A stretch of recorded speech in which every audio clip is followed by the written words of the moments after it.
ભગવાન પ્રત્યેની શ્રદ્ધા અને વિશ્વાસ મજબૂત થઈ ગયા.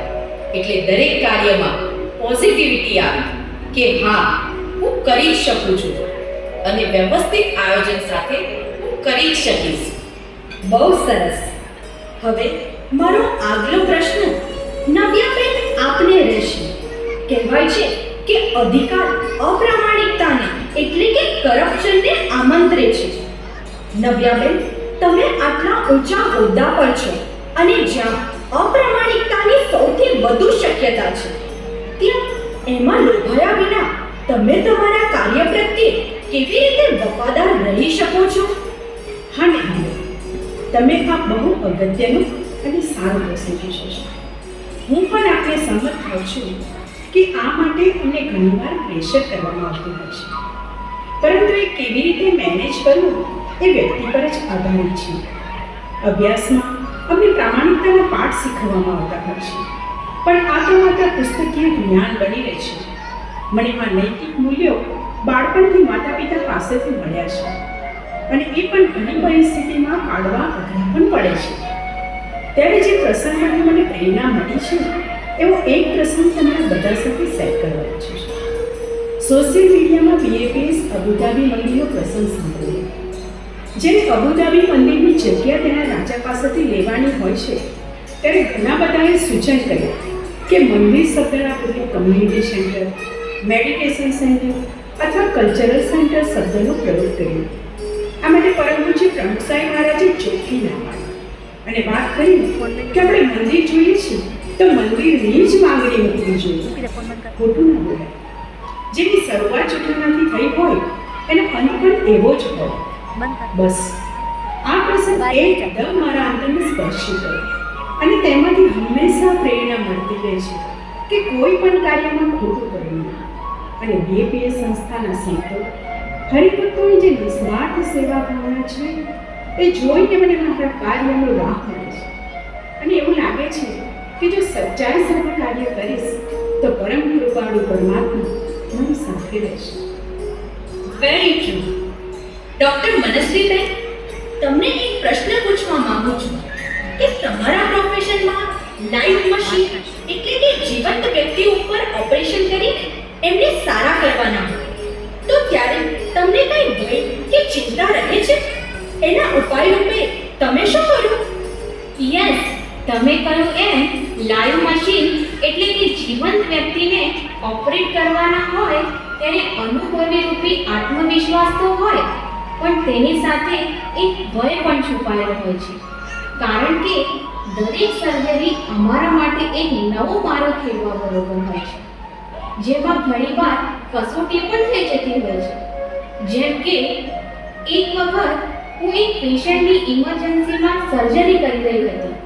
ઓપરેશન ક્રિટિકલ હતું, બધું બરાબર ચાલતું હતું, પણ અચાનક પેશન્ટનું બીપી અને પલ્સ લો થવા લાગ્યો. બ્લોક થયેલ નળીમાંથી ઘણા પ્રયત્નો કરવા છતાં બ્લડ ફ્લો થતો નહોતો. મને ટેન્શન થવા લાગ્યું, જાણે મારા હાથમાંથી બાજી સરકી જતી હોય અને સમય પણ સરકતો જતો નહોતો. હું જાણે લાચાર બની ગઈ અને એ સમયે મેં પરમાત્માને યાદ કર્યું. મનોમન પ્રાર્થના થવા લાગી કે હવે જે કાંઈ કરવાનું છે તે તમારે જ કરવાનું છે. આગળની દોર તમારા હાથમાં છે. અને ખરેખર જાણું છું, ભગવાને મારી પ્રાર્થના સાંભળી હોય તેમ અચાનક એ બ્લોક થયેલી નળીમાંથી ફ્લો શરૂ થઈ ગયો અને મારી આશા જાગી ગઈ અને સર્જરી સફળતાપૂર્વક સંપન્ન થઈ. વાહ વાહ, બહુ સરસ. હું તો આટલું જ કહીશ કે આપણે ગમે તે કરીએ તેમાં ભગવાનની શક્તિ, બળ અને પ્રવેશ કામ કરે છે અને આ વિશ્વાસ થયા પછી ભય કે ચિંતા ઓસરી જાય છે. ડૉક્ટર મનસ્વી, મને એક પ્રશ્ન પૂછવાનું મન થાય છે કે એવા ક્રિટિકલ સમયે તમને ભગવાનને પ્રાર્થના કરવાનું કઈ રીતે સૂચ્યું? હા, તે માટે હું મારા એક પેશન્ટને યાદ કરીશ. મેડિકલ એંગલથી જોઈએ તો તેમને અનેક દૈનિક તકલીફો છે, પણ મેં એમને અલગ સ્થિતિમાં જોયા છે. તેમને કાયમ આનંદમાં જોયા છે. તેમના પર્સમાં કાયમ તેમના ગુરુ અને એમના ભગવાનની મૂર્તિ હોય છે. જ્યારે હોસ્પિટલમાં એડમિટ થયા હોય ત્યારે પણ તેમના ટેબલ પર ભગવાનની અને ગુરુની મૂર્તિઓ મેં જોઈ છે.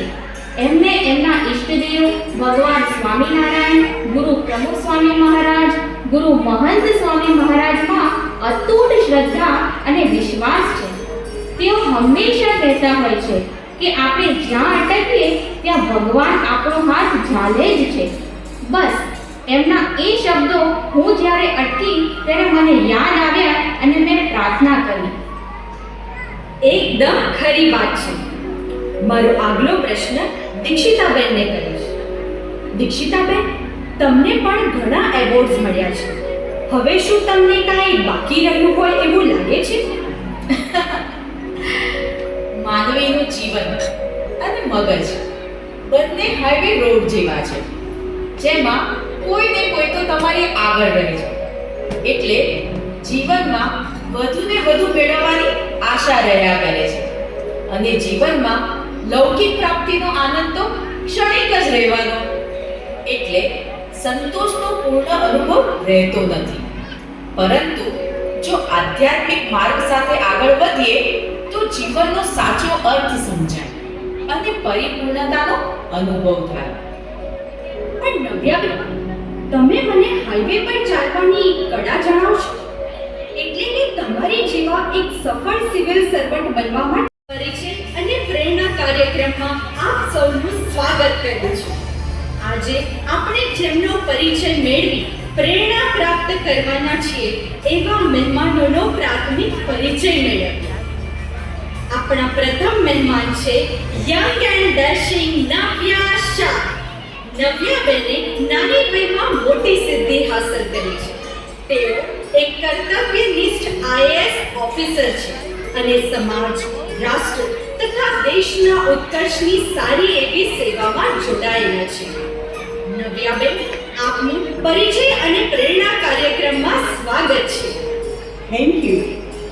આપણા બીજા મહેમાન એ છે જેમની ટોપ આર્કિટેક્ટ અને ઇન્ટિરિયર ડિઝાઇનરમાં ગણના થાય છે એવા દીક્ષિતાબેન પટેલ. તેમણે પણ ખૂબ નાની વયમાં જ પોતાના સુંદર કાર્યને અને સૂઝને પ્રમાણિત કર્યા છે. દીક્ષિતાબેન, આપનું પણ પરિચય અને પ્રેરણા કાર્યક્રમમાં સ્વાગત છે. Thank you. આપણા ત્રીજા મહેમાન એ છે કે જેમનું નામ જ એમની ઓળખ છે, આપણો વિશ્વાસ છે, અને એ છે ડોક્ટર મનસ્વીબેન મહેતા. ડોક્ટર મનસ્વીબેન એક નામાંકિત હાર્ટ સર્જન છે. તેમનું આરોગ્ય ક્ષેત્રે ખૂબ મૂલ્યવાન યોગદાન છે. તેમણે કરેલા હાર્ટ ટ્રાન્સપ્લાન્ટ અને બાયપાસ સર્જરીની સફળતાનો ગ્રાફ ઘણો હાઈ છે. તેઓને અનેક માનદ એવોર્ડ્સથી સન્માનિત કરવામાં આવ્યા છે. એવા અનુભવી ડોક્ટર મનસ્વીબેન, આપનું પરિચય અને પ્રેરણા કાર્યક્રમમાં સ્વાગત છે. નમસ્કાર. આજે આપણી સાથે સુનિધિબેન ચૌહાણ પણ જોડાયા છે. તેઓ એક સફળ ગૃહિણી છે. બીએપીએ સ્વામિનારાયણ સંસ્થાના નિષ્ઠાવાન સત્સંગી છે. પોતે જીવનના ચડાવ ઉતારમાં પણ મૂલ્યસભર જીવન જીવી રહ્યા છે અને પરિવારમાં પણ સદવિચાર, સદવર્તન અને સમજણના મૂલ્યોનું સિંચન કરી રહ્યા છે. એવા સુનિધિબેન, આપનું પણ પરિચય અને પ્રેરણા કાર્યક્રમમાં સ્વાગત છે. જય સ્વામિનારાયણ. આપ સૌ મહેમાનોને અમારા સેંકડો દર્શકો લાઈવ નિહાળી રહ્યા છે અને આપના અનુભવોના આધારે તારણના વિચારો જાણવા ઉત્સુક છે. તો મારો પહેલો પ્રશ્ન દીક્ષિતાબેન તમને છે કે આપે આર્કિટેક્ટ બની ઇન્ટિરિયર ડિઝાઇનિંગનો કરિયર કેમ પસંદ કર્યું? એ પાછળ શું પ્રેરણા સ્ત્રોત હતો? કરિયરની વાત કરું તો મને નાનપણથી જ ડિઝાઇન, સ્કેચિંગ અને ક્રિએટિવ વસ્તુમાં વધારે રસ રહેતો. એટલે પહેલાથી મનમાં એક વસ્તુ ફિક્સ હતી કે કોઈ સર્જનાત્મક પ્રવૃત્તિમાં આગળ વધવું છે અને સાથે સાથે લોકોના જીવનને ડાયરેક્ટ અસર કરે, એમની લાગણીઓને સ્વરૂપ આપી શકાય એવું કરવું છે. અને મારા અંકલ પણ આ ફિલ્ડમાં છે, એટલે એમની જોઈને એવું થયું કે આ ક્ષેત્ર એવું છે જ્યાં મને મારા કાર્ય સાથે આત્મસંતોષ પણ મળશે. માટે મેં આ કરિયર પસંદ કર્યું. બહુ સરસ. એક પ્રેરણા આપનું જીવન બદલી દે છે. સુનિધિબેન, તમારું પ્રેરણા સ્ત્રોત શું છે? અમારા ઈષ્ટદેવ ભગવાન સ્વામિનારાયણ અને ગુણાતીત ગુરુ પરંપરા પ્રગટ ગુરુ હરિમોહન સ્વામી મહારાજ એ જ મારા જીવનની પ્રેરણા અને માર્ગદર્શક છે. દીક્ષિતાબેન, તમારી ફિલ્ડમાં તો તમારે બજેટ લિમિટેશન સાથે કાર્ય કરવાનું અને લોકો પાસેથી કાર્ય પણ લેવડાવવાનું થાય. સાથે સાથે ક્લાયન્ટની અપેક્ષા મુજબ એમનું ડ્રીમ હાઉસ સમયસર આપવાનું હોય. ત્યારે તમને કઈ પ્રકારની મુશ્કેલીઓનો સામનો થાય છે અને એ પ્રશ્નોને તમે કેવી રીતે પહોંચી વળો છો? હા, ઘણીવાર મુશ્કેલીઓ આવતી હોય છે. ક્લાયન્ટની સાથે સાથે ટીમમાં ઘણા લોકો સંકળાયેલા હોય છે, જેમ કે કાર્પેન્ટર, પ્લમ્બર, પેઇન્ટર, ઇલેક્ટ્રિશિયન વગેરે. બધાનું સાથે કામ ચાલતું હોય એટલે બધાના કોઓર્ડિનેશનની ખૂબ જરૂર પડે.